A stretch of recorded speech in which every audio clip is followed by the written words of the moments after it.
La France est-elle en passe de s'aligner sur les positions de l'Algérie au sujet de l'accueil des réfugiés sahraouis? Le gouvernement français vient d'accorder une importante aide aux jeunes réfugiés sahraouis établis dans les camps du Tindouf, dans le sud de l'Algérie, indique le communiqué du Programme alimentaire mondial.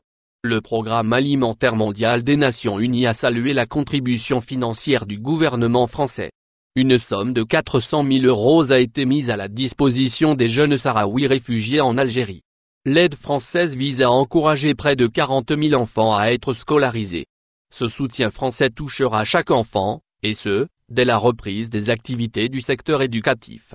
Imed Kanfir, représentant du PAM en Algérie, a indiqué que le PAM est très reconnaissant envers la France pour son soutien à notre programme d'alimentation scolaire, qui encourage des milliers de filles et de garçons réfugiés sahraouis à aller à l'école maternelle et primaire. L'initiative humanitaire française constitue, probablement, un tournant important dans le conflit autour du Sahara occidental.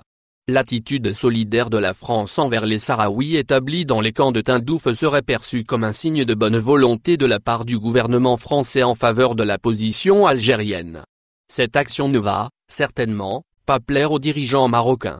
Le Maroc accuse gravement l'Algérie à propos des camps des réfugiés. Par ailleurs, le Maroc avait lancé, une nouvelle fois, de graves accusations contre l'Algérie. Le royaume chérifien a accusé les autorités algériennes d'avoir laissé les réfugiés sahraouis livrés à eux-mêmes dans les camps de Tindouf, en ces temps de coronavirus. Le gouvernement marocain semble bien décidé à vouloir discréditer l'Algérie en faisant croire au monde entier que les réfugiés sahraouis sont abandonnés par l'État algérien. Le voisin de l'Ouest accuse les autorités algériennes d'avoir caché les vrais chiffres des contaminations au coronavirus dans les rangs des réfugiés sahraouis.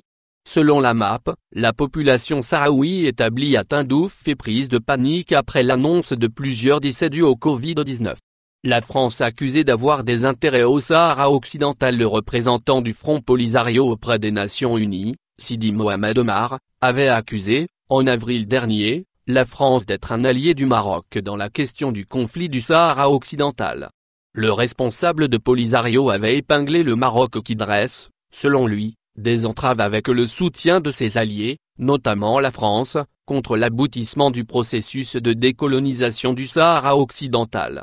Je considère que le rôle négatif que joue la France, qui soutient le Maroc, la puissance occupante, au Conseil de sécurité est l'une des principales raisons du non-respect par Rabat de ses obligations internationales, avait-il dénoncé. De son côté, le président de la Conférence européenne de soutien et de solidarité avec le peuple sahraoui, ECOCO, Pierre Galland, a pointé de doigt la France qui fait obstacle au Conseil de sécurité. La France joue un rôle contesté et contestable alors qu'elle se prétend la patrie des droits de l'homme. Elle ne s'anoblit pas dans l'attitude qu'elle a de soutenir de manière quasi aveugle le Maroc dans ses prétentions sur le Sahara occidental, avait-il déclaré.